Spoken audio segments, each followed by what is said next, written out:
Une porte de garage laissée ouverte, un soir de janvier. C'est tout ce qu'il a fallu pour que 3 vies s'arrêtent net et qu'une fillette de 3 ans passe le reste de son existence à porter les séquelles d'une nuit dont elle ne garde aucun souvenir. Avant de plonger dans cette affaire, abonne-toi et active la cloche. Les histoires que nous racontons ici méritent d'être entendues jusqu'au bout. Nous sommes en 1984, à Aurora, dans le Colorado. Une ville tranquille juste à l'est de Denver, le genre d'endroit où de jeunes familles s'installent pour construire quelque chose de solide. C'est là que vivent Bruce et Deborah Bennett. Bruce a 27 ans, ancien de la marine. Il étudie le soir pour devenir contrôleur aérien.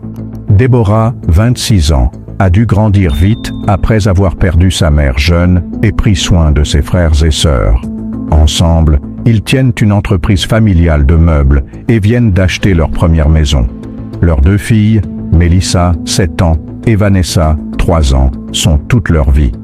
Ce dimanche soir précis, la famille est réunie pour fêter par avance l'anniversaire de Melissa, qui doit souffler ses 8 bougies quelques jours plus tard.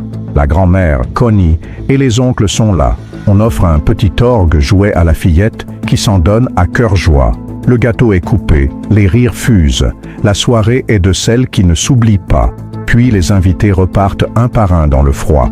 En partant, l'un des oncles remarque que la porte du garage est restée ouverte et le rappelle à Bruce. Le message passe, Bruce acquiesce, puis la chaleur de la maison et les filles accouchées lui font tout simplement oublier ce détail. La porte reste grande ouverte toute la nuit, projetant un long rectangle de lumière jaune sur la neige. Dehors, dans le silence glacé de cette nuit de janvier, une silhouette se déplace sans hâte à travers le quartier, observant les maisons, cherchant l'entrée la plus facile.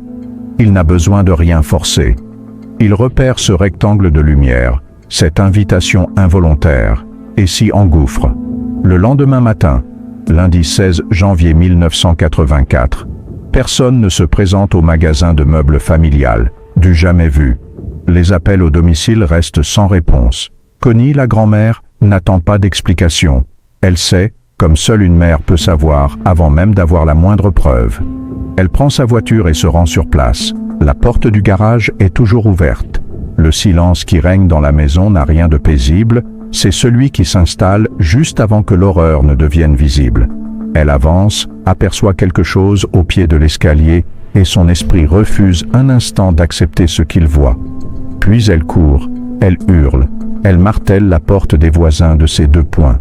Quand les premiers policiers arrivent, ils découvrent Bruce Bennett au pied de l'escalier, victime d'une violence à peine concevable, des mèches de cheveux arrachées jusque sur les marches, des traces de mains ensanglantées remontant la rampe, la preuve qu'il avait tenté jusqu'au bout de remonter vers sa famille. À l'étage, dans la chambre principale, Deborah gît au pied du lit, la pièce mise à sac, tiroir vidé, portefeuille jeté au sol. Quelqu'un cherchait de l'argent, vite, sans en trouver assez pour ralentir. Dans la chambre des filles, Melissa repose entre les 2 petits lits jumeaux, une couverture posée sur son visage, la main levée comme pour se protéger jusqu'à la dernière seconde. L'autre lit est trempé de sang. Puis un pompier entend un souffle, à peine perceptible. Coincée dans l'interstice étroit entre le lit et le mur, Vanessa, 3 ans, respire encore. À l'hôpital pour enfants de Denver, les médecins parleront littéralement de miracle. L'enfant a subi des blessures, mettant sa vie en danger, nécessité de multiples transfusions, un coma avant même l'arrivée de l'ambulance. Contre toute attente, elle s'accroche. Sur les lieux, les enquêteurs relèvent des empreintes de bottes de randonnée ensanglantées, allant de pièce en pièce puis ressortant par le garage vers la neige.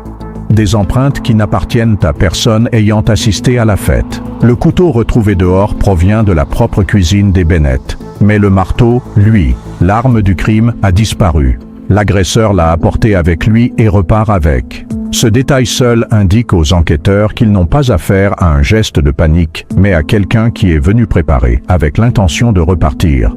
En 1984, la technologie ne permet d'extraire des échantillons biologiques qu'un simple groupe sanguin, rien de plus. Les preuves sont scellées, étiquetées, entreposées, dans l'attente d'une science qui n'existe pas encore. Ce que personne ne sait encore à Aurora ce matin-là, c'est que cet homme n'en est pas à son coup d'essai, pas même de loin. 12 jours plus tôt, dans ce même quartier d'Aurora, Un couple est réveillé en pleine nuit par des coups violents portés à la tête.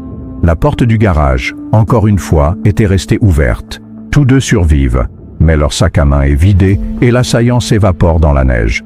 Quelques jours après, à Lakewood, une femme de 50 ans rentrée récemment du Nebraska pour se rapprocher de sa famille est retrouvée agressée avec une extrême violence dans son salon. Son corps recouvert, avec un soin presque rituel, d'une couverture d'enfant appartenant à ses petits-enfants. Le marteau utilisé est laissé sur place. Ce même soir, à moins de 40 km de là, une hôtesse de l'air, rentrant chez elle après une longue journée, est frappée à la tempe dans son propre garage. Son compagnon la retrouve le lendemain, vivante mais incapable de se souvenir du moindre détail. Le choc a effacé jusqu'au visage de son agresseur. 3 attaques, 12 jours, 2 villes, un même marteau, une même méthode, une porte de garage laissée ouverte, une agression sexuelle, de l'argent liquide emporté, rien d'autre. Une fois les dossiers posés côte à côte, le schéma devient évident. Mais l'enquête peine à suivre. Juridictions différentes, services différents, aucune base de données centralisée pour relier les points à travers les frontières administratives. Le 24 janvier, un profileur du FBI est appelé en renfort. Après étude des dossiers, il dresse un portrait précis. Un homme blanc, la vingtaine, peu instruit mais méthodique, probablement issu du bâtiment ou d'un métier manuel, connaissant la manière dont les maisons sont construites et la façon de s'y déplacer sans bruit. Pas un homme obsédé par des victimes précises, mais un opportuniste qui traque la porte la plus facile. Et il ajoute une phrase qui va glacer toute la salle. Cet homme ne s'arrêtera pas, jusqu'à ce qu'il soit arrêté ou mort. La peur s'installe dans toute la communauté. Habitants vérifiant 2 fois leur porte de garage, quincailleries en rupture de cadenas, familles dormant avec des objets pour se défendre à portée de main. Puis, aussi brutalement qu'elles avaient commencé, les attaques cessent en plein Colorado. Ce silence, loin d'être rassurant, ne signifie qu'une chose, l'homme s'est déplacé ailleurs. 11 jours après les meurtres des Bennett, à Kingman, en Arizona, un homme se réveille sous les coups d'un inconnu armé d'un objet ramassé sur place. Il pose une simple question à son agresseur. « Pourquoi fais-tu ça ?» L'homme s'arrête net, reste immobile un instant, puis s'en va sans un mot. La victime survit et parvient à décrire le visage de son agresseur.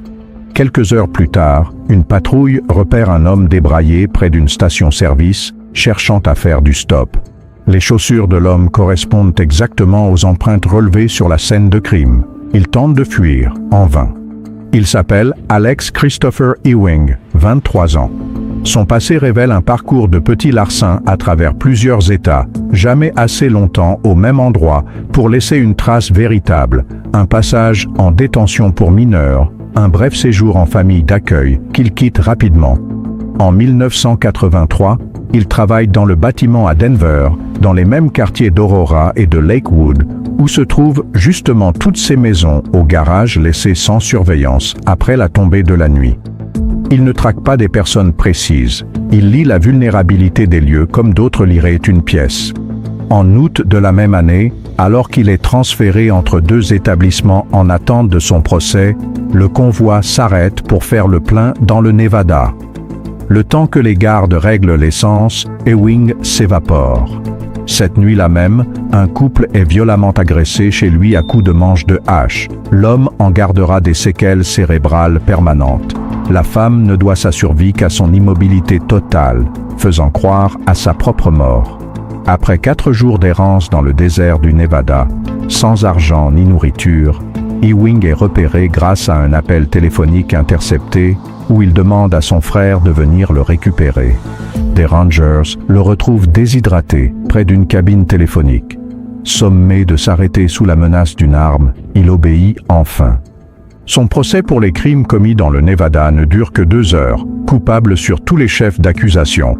110 ans de prison, le maximum prévu par la loi de cet État. Pour le Colorado, à cette époque, Ewing cesse tout simplement d'exister. Ses dossiers restent dans un tiroir au Nevada. Le deuil, lui, reste au Colorado. Ces 2 mondes ne se croiseront pas avant longtemps. Pendant ce temps, la preuve elle-même n'a jamais disparu.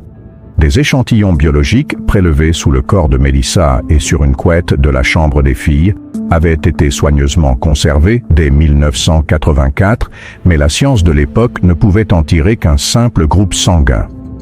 5 ans plus tard, un enquêteur relisant le dossier découvre qu'une pièce essentielle, cette même couette, n'avait en réalité jamais été envoyée au laboratoire de l'État. 5 années dans un carton, jamais testé. L'erreur est corrigée, l'analyse relancée, le résultat, 1 an plus tard, ne donne qu'un profil partiel, insuffisant. Un autre échantillon microscopique est découvert en 1990, potentiellement décisif. Le test destiné à en extraire la vérité le détruit entièrement dans le processus. Plus rien. Le silence retombe pour toute une décennie. En 1999, avec des techniques enfin plus avancées, le laboratoire du Colorado reprend le dossier. 2 années de travail minutieux aboutissent, en 2001, à un profil ADN complet, capable d'identifier une personne parmi 18 millions. 17 ans après les meurtres, la preuve a enfin livré son secret. Le profil est comparé à la base nationale de données génétiques. Aucune correspondance. La clé existe, mais aucune serrure ne s'y trouve encore. 15 années supplémentaires passent. En 2016, une nouvelle vérification de routine dans cette base de données révèle enfin quelque chose. L'ADN de la scène de crime des Bennett correspond exactement à celui d'un autre meurtre non résolu, celui de la femme agressée à Lakewood le même mois de 1984. 2 affaires, une seule et même signature génétique. Un laboratoire spécialisé reconstitue même, à partir du seul ADN, un visage probable du suspect, sans nom, sans photographie, mais un visage tout de même, après 32 ans de néant. Cette même année, le Nevada adopte une loi obligeant chaque détenu à fournir un échantillon ADN pour la base nationale. Mais sans échéance précise ni contrainte réelle d'application, la mesure avance lentement, noyée sous la paperasse. Dans sa cellule, Alex Ewing voit finalement son échantillon prélevé et ajouté à la pile, où il patiente encore 2 longues années, pendant qu'Ewing, lui, remplit tranquillement ses dossiers de libération conditionnelle, convaincu de sortir bientôt libre. Une semaine après que son profil est enfin intégré à la base de données, une correspondance parfaite tombe. L'empreinte génétique retrouvée sous le corps de Melissa Bennett en 1984 vient de trouver son propriétaire. L'appel arrive un mardi soir de juillet 2018. Le détective qui porte ce dossier depuis des années reçoit la nouvelle. Une correspondance ADN, un détenu du Nevada, un nom, Alex Ewing. Il parcourt alors des milliers de pages d'archives accumulées en 34 ans d'enquête. Ce nom n'apparaît nulle part. Pas un témoignage, pas une vérification d'antécédents, pas une seule mention. Un prédateur resté parfaitement invisible pendant plus de 3 décennies. Des enquêteurs du Colorado se rendent au Nevada, sans révéler le véritable motif de leur visite.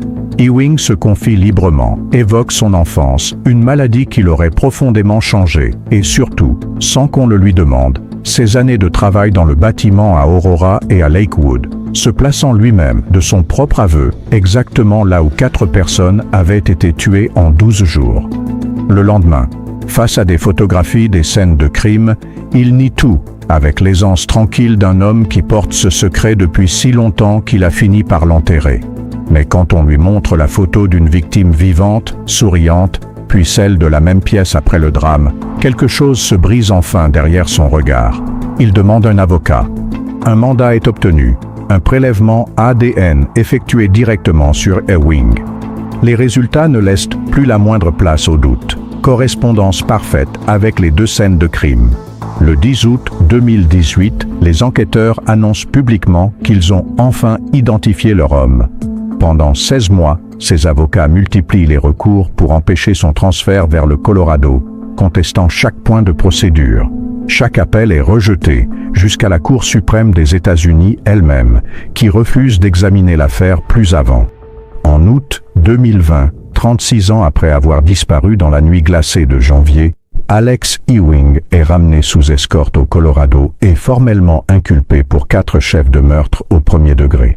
Le procès s'ouvre en juillet 2021, 37 ans après cette soirée d'anniversaire. L'accusation déroule méthodiquement chaque preuve accumulée depuis des décennies. Puis Vanessa Bennett, La petite fille miraculée, devenue une femme de 40 ans, se lève pour témoigner face à l'homme qui a détruit sa famille. Elle raconte, sans mise en scène, ce que cette nuit lui a coûté. Sa santé mentale, des années de dépendance aux drogues, des blessures qu'elle s'est infligées à elle-même, une vie entière à se reconstruire pièce par pièce. Sortie du coma des semaines après l'attaque, elle avait dû tout réapprendre. Marcher, manger, vivre dans un corps reconstruit chirurgicalement. Élevée par sa grand-mère Connie, elle sombre à l'adolescence dans l'addiction, perd la garde de son fils, traverse des années de rue et d'incarcération, avant de toucher le fond et, à 30 ans, de choisir enfin de se reconstruire, cure de désintoxication, retrouvailles avec son fils devenu adulte, une nouvelle vie bâtie sur les ruines de l'ancienne. Elle vit encore aujourd'hui avec un syndrome de stress post-traumatique, un trouble bipolaire, une paralysie partielle, et aucun souvenir de sa propre famille, ni la voix de sa mère, ni le visage de son père, ni cette fête d'anniversaire la veille du drame. Après 9 heures de délibération, le jury rend son verdict le 6 août 2021, coupable des 3 meurtres. Le juge qualifie les actes d'Ewing d'abomination et prononce 3 peines de perpétuité consécutives, sans possibilité de libération conditionnelle. Interrogé s'il souhaite s'exprimer, Ewing se contente de 2 mots: non merci. L'année suivante, un second procès pour le meurtre de la victime de Lakewood aboutit à une 4e peine de perpétuité. Connie Bennett, présente à chaque audience depuis 37 ans, se lève à son tour face à l'homme qui a tué son fils. Elle refuse de le qualifier d'animal, dit-elle, car les animaux, eux, ont une raison d'être dans ce monde. Interrogée plus tard sur un possible sentiment de clôture, elle répond simplement que ce n'est pas de la clôture, mais qu'ils ont appris à vivre avec. Tout part d'une porte de garage, laissée ouverte par un homme fatigué qui n'avait aucune raison de croire que ce détail aurait la moindre importance. Ce n'est pas une leçon sur les portes de garage. C'est un rappel que les instants ordinaires pèsent parfois plus lourd qu'on ne l'imagine, et que les gens qu'on aime